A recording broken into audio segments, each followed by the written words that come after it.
Okay, walk me through the standard real estate pro forma. Okay, so the pro forma is where assumptions about revenue, expenses, and exit cap rates are translated into property values. It's essentially the standard for valuing property, and it's the industry's common language.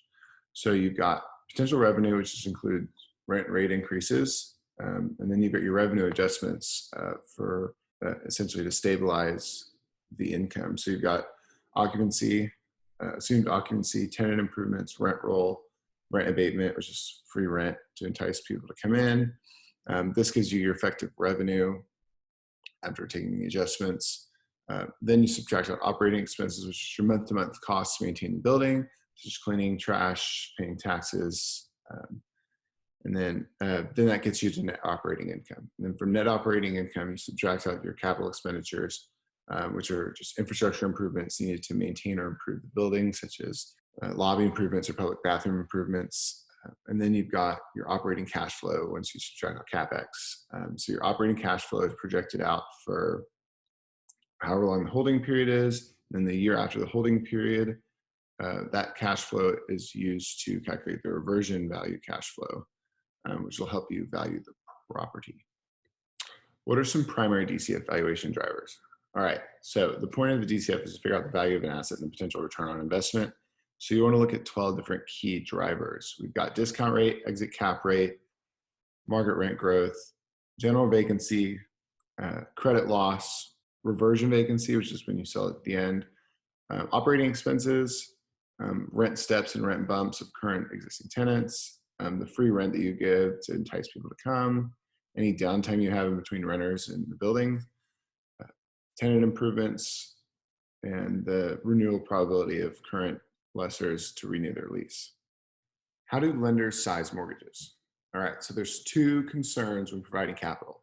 There's certainty of loan repayment and, of course, earning interest. The interest rate is determined based off the risk-free rate and what they call a spread on the risk associated with the borrower's asset.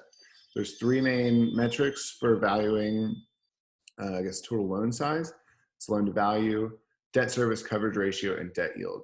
Debt yield is essentially the cap rate for lenders. It's the annual net operating income of the asset over the total loan amount.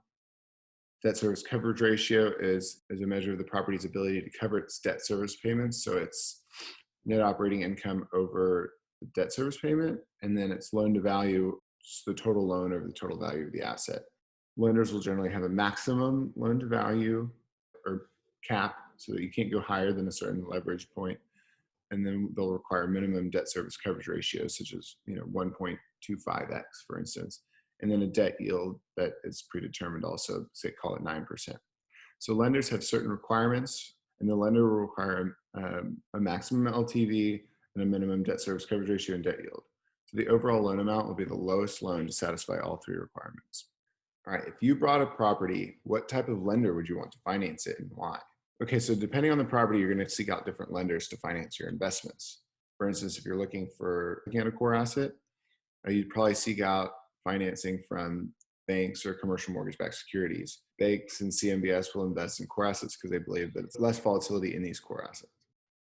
If you're looking to buy a core plus asset, you'd probably seek financing from a life insurance company or commercial mortgage-backed security. Life cos and CMBS are more interested in stable returns, but are also interested and can invest in higher returns of the core plus assets.